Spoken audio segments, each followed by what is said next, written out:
Hola, te quiero hablar de algo con una analogía. Hay una versión que no sé si es verdadera, histórica y literalmente, pero es interesante, de el origen de los números y la forma que tienen los números, lo que se llaman los números arábigos, ¿no? Son los que usamos en Occidente. Em, y esta idea es que los números, cómo se escriben, tienen relación con la cantidad de ángulos que tienen en la forma. Si dibujas el número uno, por ejemplo, tiene un ángulo.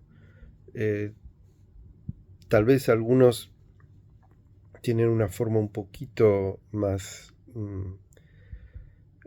florida que la forma más simplificada que solemos hacer ahora, pero la idea es que cada uno de los números, de la forma de los números, tiene la cantidad de ángulos que es esa cantidad. Por ejemplo, el número 3 tiene tres ángulos en su forma, ¿no? En el dibujo del número 3 y así. Y el número cero, la cifra cero, es un círculo.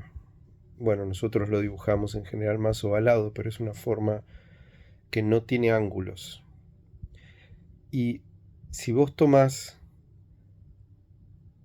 los números como una medida de valor, por eso te digo, es como una analogía un poco divertida, pero está esta idea muy prevalente en nuestra mente de que el valor tiene que ver con la cantidad de vueltas o el retorcimiento, digamos. Y el cero es el círculo, es la forma que no tiene ángulos. Y esto, desde un punto de vista muy simplista, que podría ser el que a veces adopta nuestra mente, significa que no hay valor. A pesar de eso, incluso matemáticamente, el cero es aquello que en nuestro sistema, por ejemplo, por eso repito, es como una especie de juego mental que estoy haciendo. El cero a su vez es el que aumenta la potencia. Si pones el uno con un cero al lado, paradójicamente lo que podría significar la anulación del valor del uno, porque se junta con el no valor, lo que hace es potenciar el valor de esa forma, de ese uno, ¿no? De ese principio, y así con todo lo demás. Y lo que quiero jugar es con esta idea de que para una parte de nuestra mente, aquello que no tiene ángulos, aquello que no tiene separaciones, que no tiene esquinas, que no tiene delimitaciones absolutas, es algo que no tiene valor, porque para nuestra mente ordinaria la extracción de valor viene de las diferenciaciones y las distinciones, que de nuevo en lo relativo pueden ser muy útiles, y el problema está cuando nuestra mente lo extrapola a toda la realidad. Entonces, paradójicamente, muchas tradiciones, o algunas, digamos, no puedo decir todas porque no muchísimas, porque tal vez no conozco muchísimas, pero algunas, lo que llamaríamos tradiciones de sabiduría, nos resaltan la paradójica infinitud de valor que tiene el aparente vacío. Te puedo hablar claramente de que esto ocurre en la tradición budista. Habrás escuchado la noción de vacuidad, que no es equivalente a lo que nosotros normalmente entendemos por vacío. Nosotros tenemos esta ingenua creencia en los extremos como absolutamente existentes, en que hay algo significa que hay algo, y que eso de por sí excluye el que no haya en ese haber, y del mismo modo consideramos la ausencia como simplemente no hay. Y para nosotros es claro, lógicamente es como blanco y negro. Es obvio que si no hay, no hay, y que si hay, hay, y que si hay no haber, y si no hay, no hay haber, ¿no? Parece un juego mental, pero para nosotros es absolutamente lógico. El problema con esto es que la realidad no funciona así. No hay un haber absoluto y no hay un no haber absoluto. Incluso la física está, no es que está descubriéndolo ahora, hace bastante tiempo, que la idea de sustancia, si te pones a pensar un poquito, la idea de substancia, de entidad, substancia, viene de substare, de estar por debajo. La idea de que hay algo sólido, concreto, que está por debajo de las apariencias, es la hipótesis que hace nuestra mente continuamente de que por debajo de las apariencias hay algo y da por sentado que eso es así. Y esta es la base de un montón de funcionamientos complicados que tiene nuestra cotidiano. Pero volviendo a este juego inicial que te estaba diciendo, el cero, el círculo, por ejemplo, en la tradición tibetana, en lo que se considera la enseñanza más esencial de la tradición centroasiática, eh, el círculo, aquello que no tiene ángulos, que no tiene quiebres, que no tiene líneas con quiebres, es considerada la clave más esencial al misterio básico de lo que somos. Habrás visto tantas imágenes que hay, ¿no? Básicas que se basan en el círculo con un punto adentro, ¿no? Hay todo un montón de analogías simbólicas con respecto a la clave de cómo podríamos pensar simbólicamente emerge la forma, ¿no? Y la relación que tiene la forma con aquello que trasciende la forma. Esto en las tradiciones esotéricas se lo refiere a veces como la cuadratura del círculo, ¿no? Y tiene, bueno, algunas aperturas matemáticas interesantes, pero que no vienen al caso ahora, ¿no? Que es como, por ejemplo, el cuadrado, que es la idea del número 4, tiene relación con la forma. Es un número que siempre, un poco arquetípicamente, tiene que ver con el principio de con la forma, con la estabilización de la forma, ¿no? Los 4 lados de un cuadrado, etc.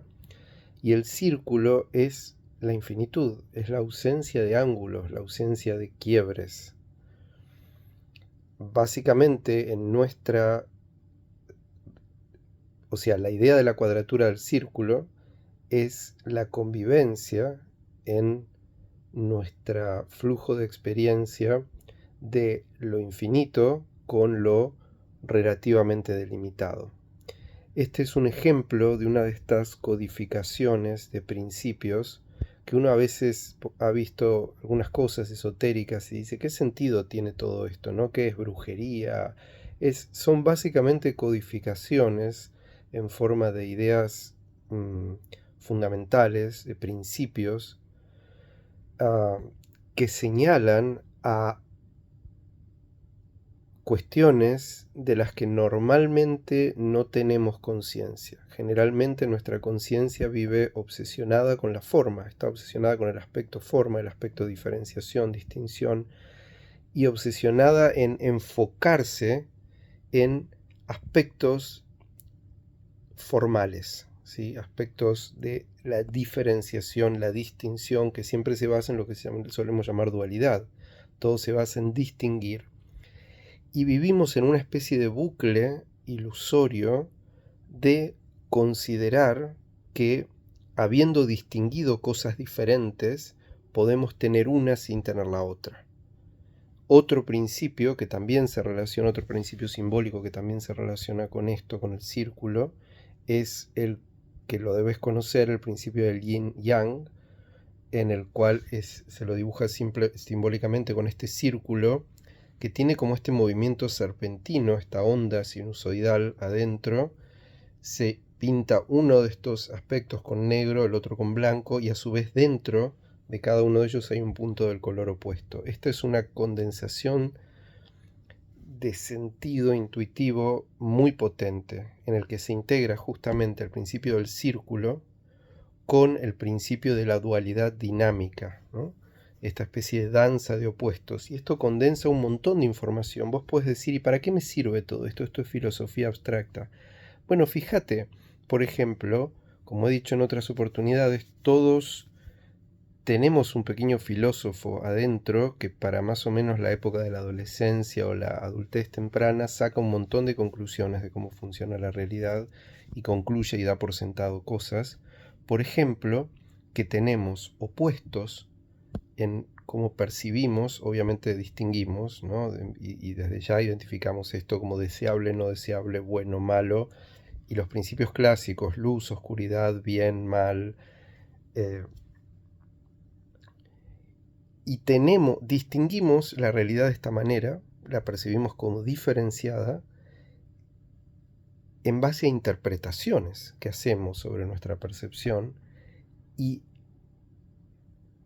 realmente creemos que la realidad es fundamentalmente así, y creemos que podemos tener uno sin tener el otro.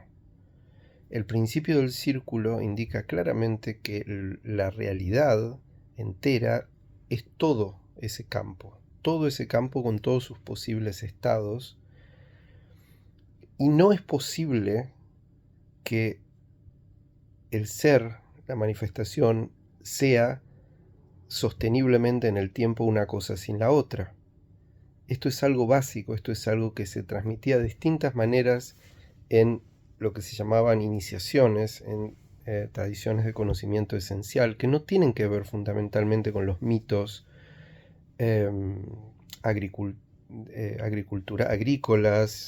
o con deidades. No es específicamente lo interesante en eso las deidades o las figuras que aparecen ahí, sino el principio básico que tiene que ver con cómo los humanos es como una especie de clave evolutiva codificada en, que de alguna manera lo que busca es activar en los humanos una especie de salida de un bucle, de una traba evolutiva que se ha manifestado en el ser humano desde hace mucho tiempo, que va junto con nuestra mayor capacidad, que es la capacidad simbólica, la capacidad de representar los procesos de la realidad, y eso nos da una enorme capacidad, pero al mismo tiempo nos bloquea. ¿Por qué? Porque esa capacidad tiene una característica que podríamos llamar cosificadora o reificadora, que es que las distinciones que hace realmente nuestra mente y lo que hace que todo nuestro sistema psicofísico cada vez más a lo largo de la vida se va convenciendo de que ese proceso dinámico de interpretación fluida, las conclusiones a las que se va llegando en un momento se van cristalizando, y vamos considerando que lo real es esa representación en lugar de la realidad. Eso, entre otras cosas, lleva a cambios psicofísicos. Produce, por ejemplo, inflamación en el cuerpo, porque el estado de, podríamos llamarle, separación de la realidad que experimenta nuestro organismo produce un montón de alteraciones. Y esto es lo que estas tradiciones de sabiduría buscan trascender, soltar, porque es la base de la gran carga de sufrimiento y negatividad psíquica que los humanos producimos innecesariamente. Y a esto se lo llama de distintas maneras, se lo llama ignorancia, ignorancia de la verdadera naturaleza, de la realidad, de nosotros mismos.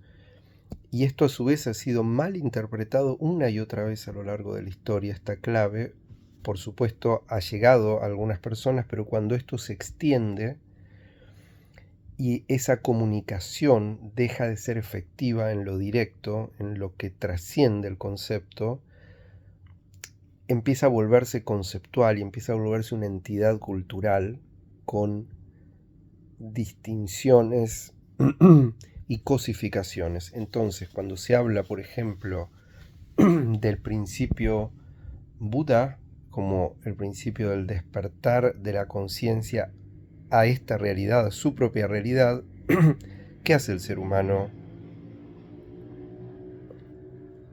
imitador que no tiene esa clave? Construye esa idea de Buda como algo separado de sí, como una entidad a la que hay que adorar, a la que hay que... Con esto no estoy diciendo que sea terrible, o sea, uno puede tener una relación simbólica con ese principio, pero generalmente los humanos tendemos a cosificar y a ya sea adorar o vilificar o transformar en el bien perfecto o en el mal perfecto. Por eso cuando en la enseñanza budista, en un momento, por ejemplo, el cliché o algo muy conocido de la enseñanza zen, del budismo zen, se da la instrucción: si encuentras al Buda en tu práctica, mátalo. Como uno puede decir, es como que un católico le digan, si encuentras a Jesús, mátalo. ¿Cómo puede ser? En la lógica usual, si estoy en relación con el símbolo de lo bueno, ¿cómo lo voy a destruir? Es totalmente contradictorio. Pero, paradójicamente, esa es la instrucción, porque lo que estas claves están despertando y señalando no es la linealidad lógica de voy en esa dirección y por lo tanto lo que está más allá es mejor que lo que está acá.